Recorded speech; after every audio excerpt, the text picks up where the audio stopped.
밖에서 와주시긴 했는데 그럼에도 불구하고 이 공간이 너무 커서 우리 아카데미에 정말 많은 분들이 수강할 거라고 잘못 예측하신 제가 제 스스로를 반성합니다.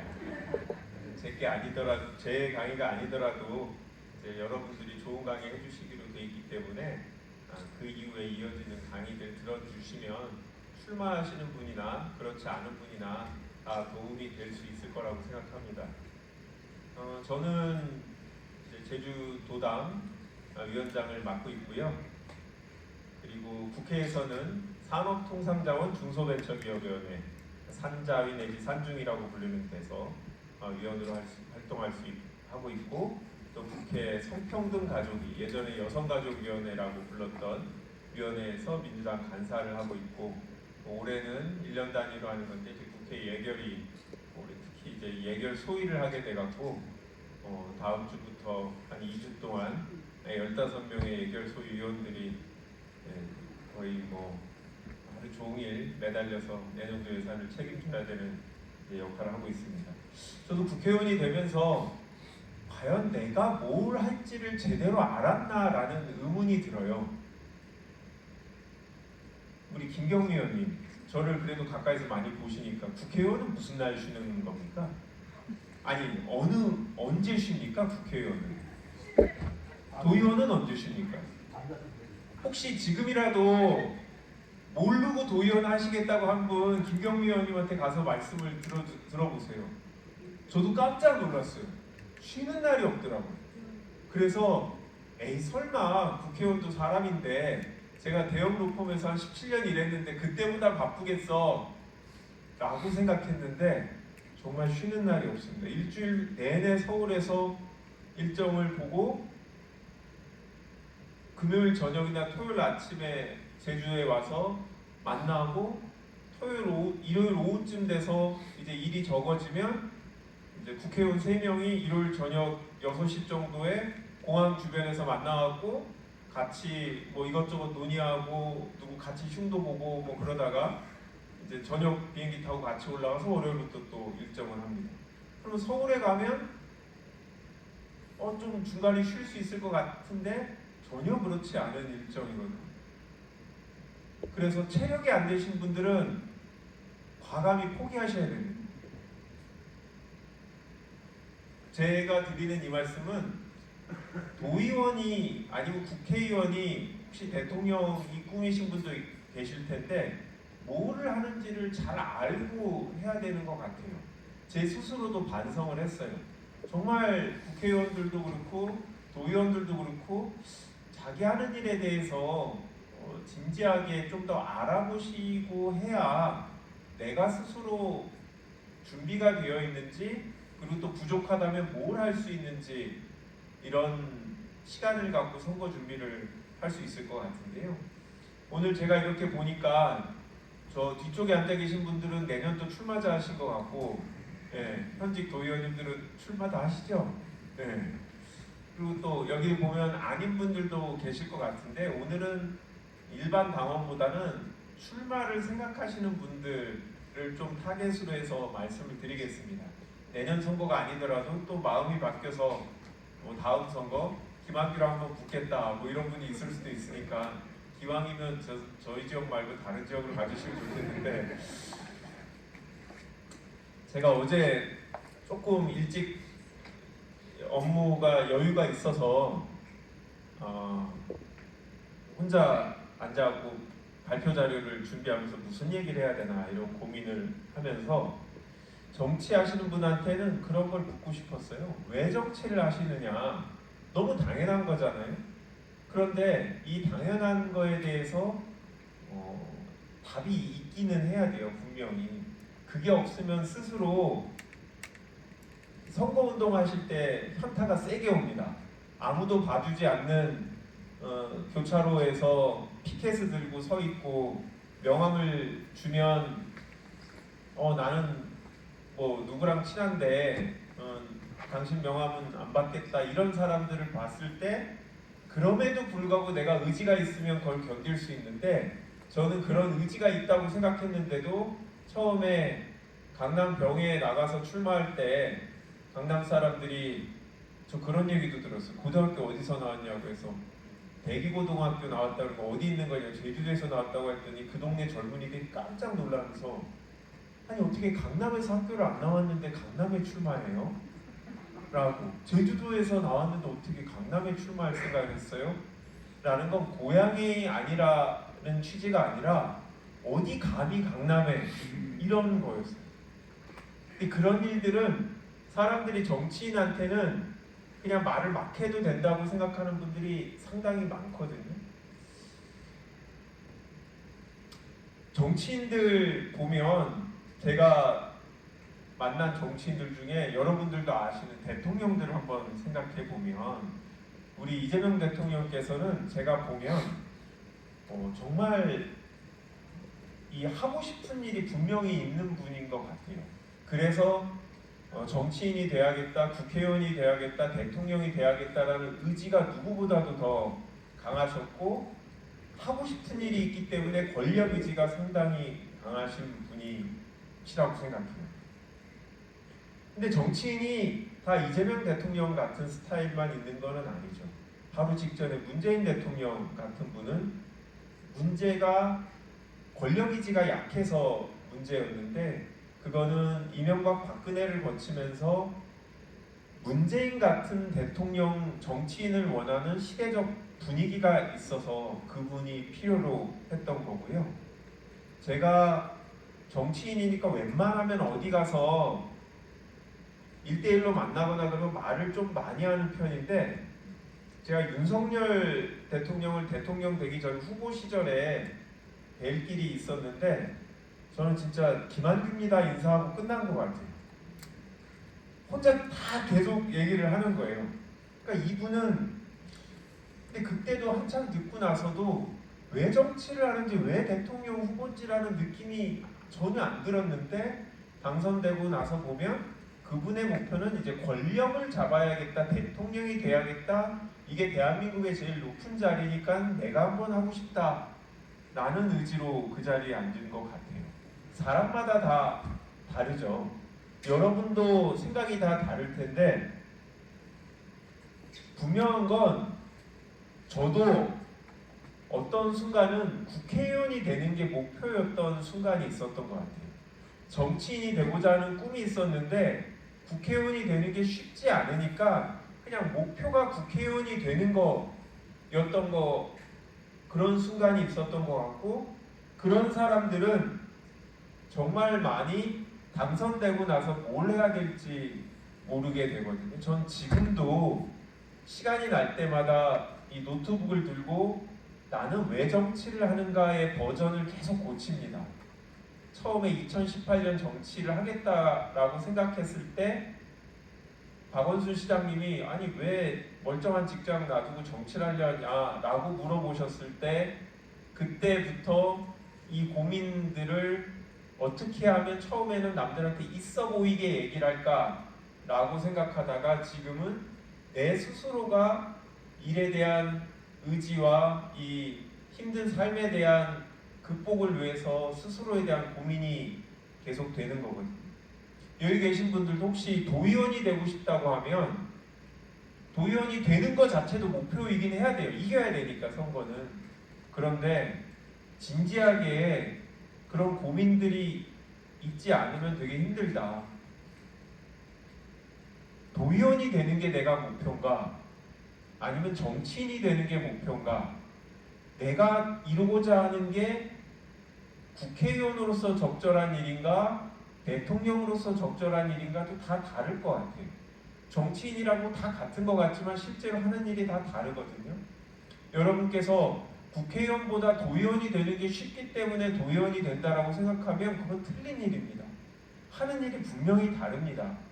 내가 물론 도의원도 해보고 싶고 그리고 나서 경험을 쌓아서 국회의원이 돼서 또 이런 일을 해보겠다고 하면 다르지만 그냥 정치인이 되고 내 분야에서 성공을 했으니까 한 단계 레벨업을 하고 싶다라고 생각하면 틀린 일입니다.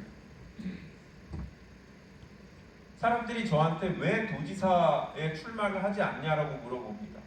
아니 도지사가 세속적으로 보면 국회의원보다 한 단계 위인데 왜 그거를 목표로 하지 않냐? 그거는 제 기준으로는 아직 제가 생각하는 정치는 국회의원으로서의 정치를 생각하고 국회의원이 되려고 했던 거거든요. 아시는 바와 같이 제가 처음에는 부천과 강남에서 출마하려고 했었고 제주도에서 운이 좋게 고향에 와서 국회의원을 하게 됐지만 저는 국회의원을 하고 싶었기 때문에 전국 어디서든 내가 국가 일을 할 수 있다라고 생각했어요.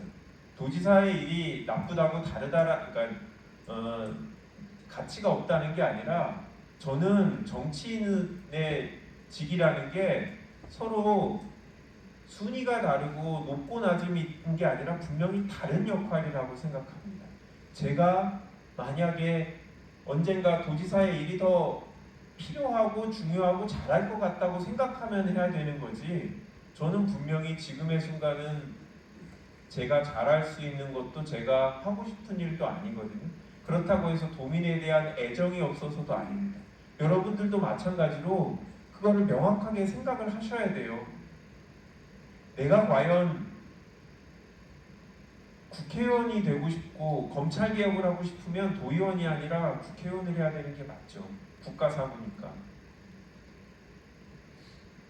제가 나중에 혹시 출마하실 분들은 나중에 여쭤볼 거예요. 네? 제가 몇 분 차담을 하고 앞으로도 기회 되실 분 개별적으로 만나고 싶은데 너무나 뻔한 질문이지만 잘 답을 해주셨으면 좋겠습니다.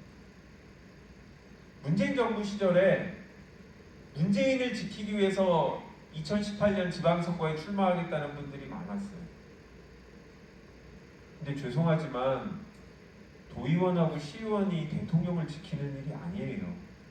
지킬 수 있는 자리도 아닙니다. 그렇잖아요. 지금도 이재명 대통령을 지키기 위해서 하겠다. 이재명 정부의 성공을 위해서 내가 기여하겠다라는 거는 할 수 있어요. 근데 이재명을 위해서, 문재인을 위해서, 김한규를 위해서 정치를 해서는 안 됩니다. 제가 만약에 국회의원 사퇴하시면 정치 그만두실 거예요, 같이? 그건 아니잖아요. 그렇죠, 정현철 비서관님. 네. 아니, 마치 김한규를 위해서 하는 것처럼 자꾸 얘기를 하셔갖고 아닌 것 같은데 나중에 그렇게 얘기하면 저기 컷오프 시킬 거예요.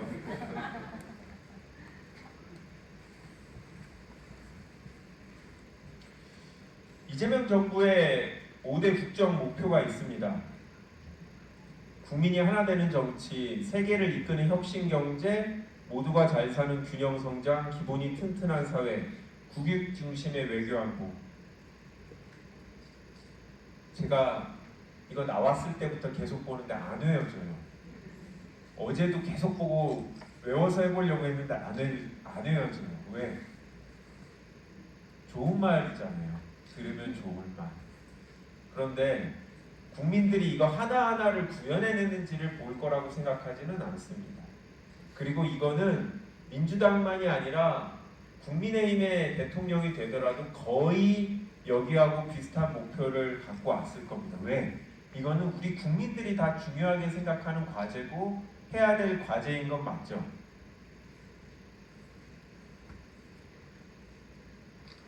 우리 당대표님이 그리고 또 우리 당의 최고위원을 비롯한 여러 의원들이 내란 종식을 우리 당의 주요 과제로 생각합니다.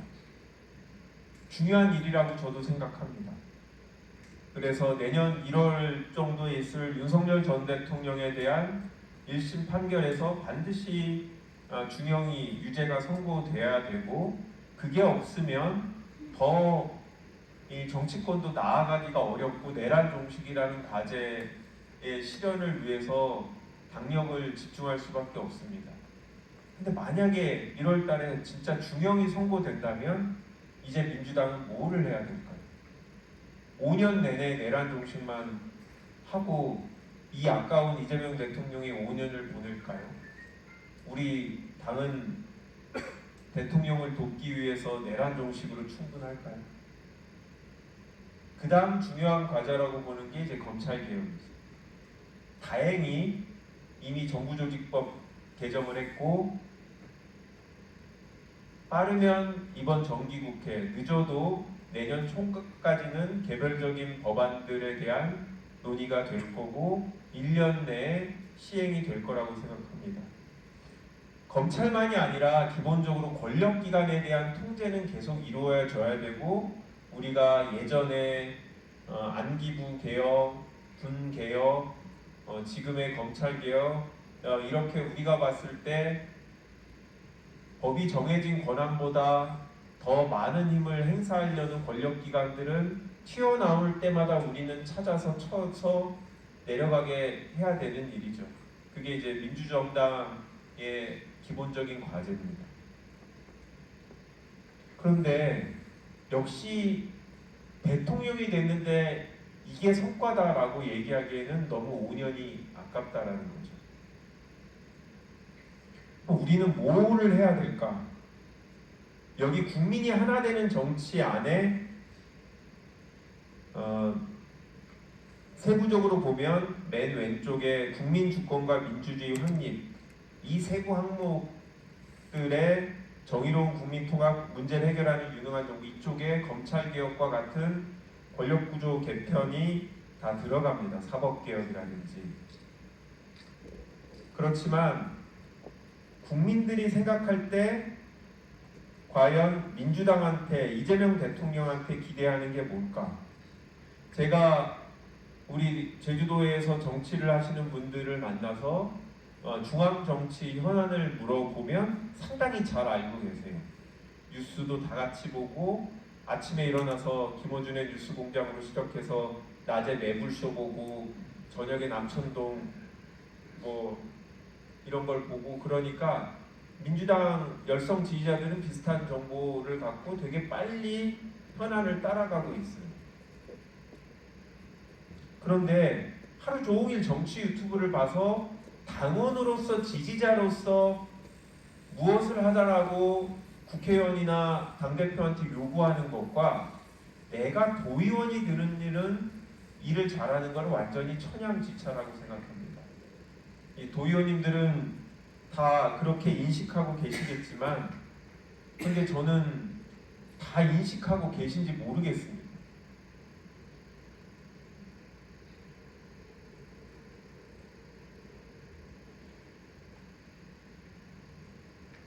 엄청 심각하게 막 얘기를 하고 그러는 것 같은데 어제 가장 기억 남는 뉴스가 무엇인가요? 뭐 오늘 아침이나 네? 박성재 엄청 강성 당원의 전형적인 오늘 비행기 타고 내려오는데 치과 의사분들이 서울에서 무슨 세미나를 와갖고 나한테 이 정부가 바뀌었는데 이래도 되는 겁니까? 왜요? 그래서 민주당 마음에 안 든다 그래서 그러니까 왜냐면 민주당 마음에 안 들 때는 요인이 다양하거든요. 근데 이분은 어떻게 이렇게 영장이 기각을 되게 할 수 있냐? 그건 사실 저희가 하는 건 아닌데 여하튼 이분은 박성재 기각이라든지 아니면 황교안이 기각된 게 엄청난 불만이시고 그런 분도 계시죠. 그렇지만 아까 얘기했지만 관세 협상이 저는 제일 중요한 이슈였고 대통령이 직접 나와서 발표했고 아무리 국민의힘이 대장동 사건의 항소 포기 이슈나 그 국정수호 TF 갖고 문제를 삼더라도 언론이나 국민들이 가장 중요하게 생각하는 건 대통령이 한미 정상회담을 통해서 실질적인 합의를 이끌어냈고 그 이후에 실무자들이 세부적인 논의를 거쳐서 만든 관세협상 팩트시트라는 거에 대해서 제일 관심이 있는 거죠.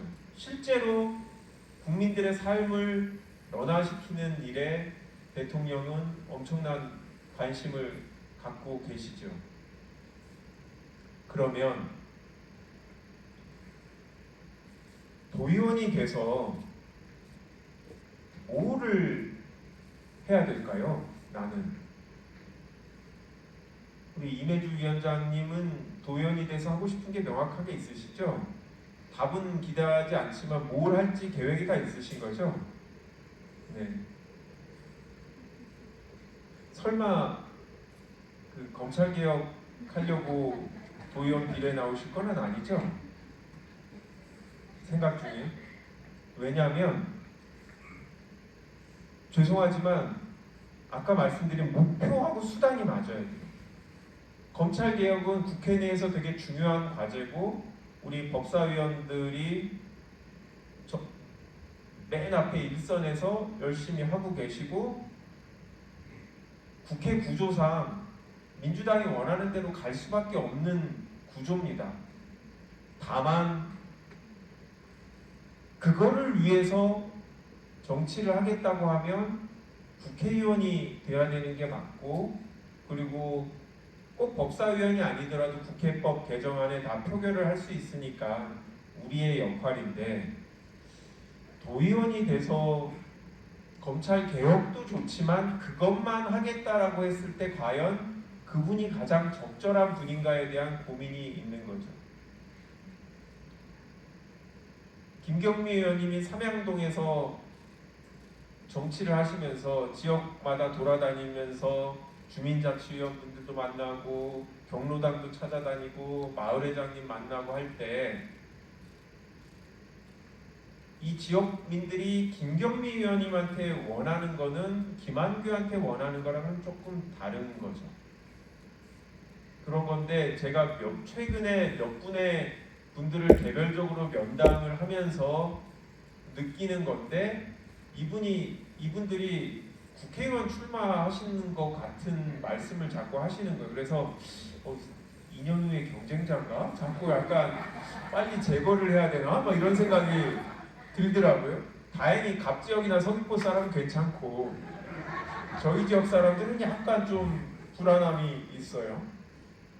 그래서 2년 하고 보궐로 바로 사퇴하고 국회의원 선거 나올 위험이 있겠다 싶어서 제가 4년 임기는 반드시 채워야 된다라고 말씀을 드립니다. 대통령을 국회의원 이재명 대통령이 당선되시고 나서 이제 몇 번 뵐 기회가 있었고 비공식 자리들이었는데 대통령이 관세 협상 하면서 지금은 이제 협상이 됐으니까 우리의 제일 과제는 협상을 지연시키는 거다라고 말씀하셨어요. 왜냐? 협상에서는 시간이 무기입니다. 여유를 갖고 있는 사람이 이깁니다. 데드라인에 쫓기는 사람이 양보할 수밖에 없어요. 트럼프 대통령은 전 세계의 여러 나라들과 관세 협상을 해야 되고 해야 될 일이 되게 많은 분이고 또 굳이 한국에 에이펙 때문에 왔으면 이때 여기까지 왔는데 뭔가 하고 가야 되는 사람이고 우리는 그렇지 않은 거죠. 아니 우리가 지금 매년 200억 불을 내야 되는데 뭐하러 약속을 빨리 할 필요가 없잖아요. 그거를 대통령은 정확하게 캐치를 하고 계셨고 그래서 국민의힘에서 계속 빨리 안 한다라고 문제 제기를 계속했지만 공개적으로 이 얘기는 못하죠. 왜냐면 미국이 그걸 알고 있으면 그거에 맞춰서 협상 전략을 취할 테니까. 대통령은 그런 목표를 알고 있었고 우리 민주당 의원들은 그래서 국민의힘의 공세에 대응을 하면서 대통령이 못하는 얘기들 계속 정부에 주민을 한 거죠. 시간을 갖고 협상하라. 협상의 내용이 중요한 거지 협상을 한 시점이나 협상을 했다는 게 중요한 게 아니다. 결과를 만들었다는 건. 대통령은 그런 역할을 하고 실제로 이런 이 세부적인 목표를 통해서 본인의 임기 동안 또 민주당이 집권하는 동안 대한민국이 지금보다는 더 세계적인 위상이 높아졌으면 좋겠다라는 말씀을 하세요. 왜? 본인이 대통령이 돼서 협상을 해봤더니 아니면 다른 나라를 가봤더니 역시 국제사회는 힘의 논리로 지배하는 데구나. 우리의 국력이 더 세져야겠다라는 것을 절감하시는 거죠. 우리 국민들한테 물어보면 우리보다 잘 나가는 나라 미국, 중국 딱 2개 나라라고 젊은이들은 생각해요. 중국도 만만하게 보잖아요. 젊은 친구들은 되게 혐중하고, 그게 기본적으로 우리가 중국보다 못하지 않은데 중국이 큰 나라라고 이 거들먹거린다고 젊은 친구들은 되게 싫어하죠. 한국에 유학 온 중국 학생들이 되게 많잖아요. 그래서 여기 계신 분들하고 달리 지금 20대들은 다 학교 수업을 중국인들하고 같이 듣거든요. 그래서 우리보다 더 직접적으로 중국인들과 교류하고 그래서 생각을 갖고 있는데, 이 양국의 학생들이 서로 싫어해요. 그 이유는 서로 우리나라가 더 힘이 세다고 생각하는 거예요. 근데 안타깝지만 우리가 중국보다 안 세요. 그렇잖아요. 근데 문제는 미국, 중국만이 아니라 대한민국 사람들 대부분이 이제 유럽의 웬만한 나라보다 우리가 세다고 생각하는 거예요. 안타깝지만 경제 규모 우리 10위 한번 찍고 지금은 15위 정도까지 다시 떨어졌어요. 전혀 전 세계에서는 그렇지 않은데 대통령이 되니까 이게 걱정이신 거예요. 우리가 생각하는 대한민국의 위상과 현실의 괴리가 있는데 내가 대통령으로서 이거를 어떻게 간극을 메꿔내느냐. 얘기를 약간 빠져서 제가 대통령을 처음 뵌 게 2021년인가 그런데 처음 대통령을 만나러 갔어요. 현근택 변호사랑 같이 경기도지사인 이재명 당시 도지사님을 만나러 갔어요. 현근택 변호사하고 뭐 한 두 분이 더 있었어요.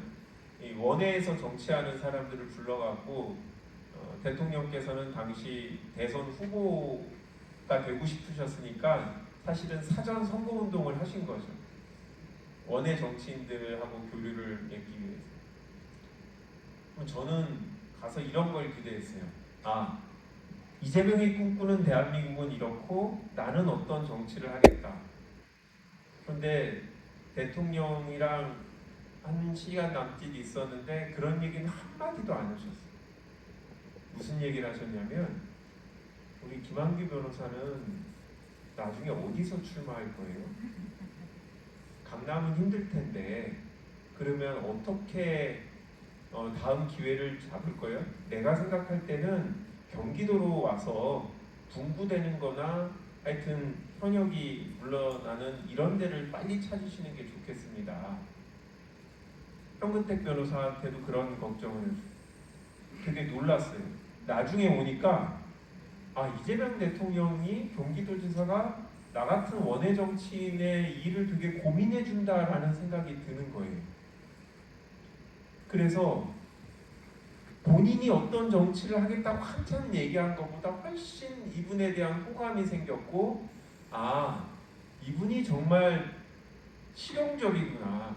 무슨 말이라면 김한규라는 사람의 마음을 얻기 위해서는 내가 훌륭한 정치인이다라는 걸 부각시킨 게 아니라 김한규가 필요로 하는 얘기를 해주고 같이 고민을 해줘야 되는 거잖아요.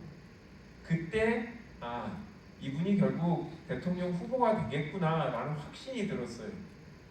그리고 나서 현근택 변호사는 이제 이재명 대통령 후보를 돕는 일을 하게 됐고, 저는 그런데 딱 그 즈음에 청와대에 기회가 생겨서 청와대에 가게 됐는데요. 이 얘기를 드리는 말씀은 우리 이재명 대통령을 포함해서 저는 유능한 정치인들은 결국 상대방이 무엇을 원하는지 이거를 파악하고 거기에 맞춰서 수단을 찾고 또 대화의 주제를 찾는 게 중요하다고 생각해요. 그러면 우리 국민들이 여러분들한테 표를 주는 유권자잖아요. 그러면 국민들한테 우리가 국민주권 정당이 되겠다고 하는데 그거는 당원들한테 내가 훌륭하다는 걸 보여서 표를 얻으라는 게 아닙니다. 도민들이, 당원들이 뭘 원하는지를 보고 그거를 구현해내라는 게 국민주권 정당으로에서 필요한 정치인이 되라는 거지, 더 많은 사람들의 당원 가입 서류를 받아오고 그 사람한테 전화해서 내가 더 훌륭한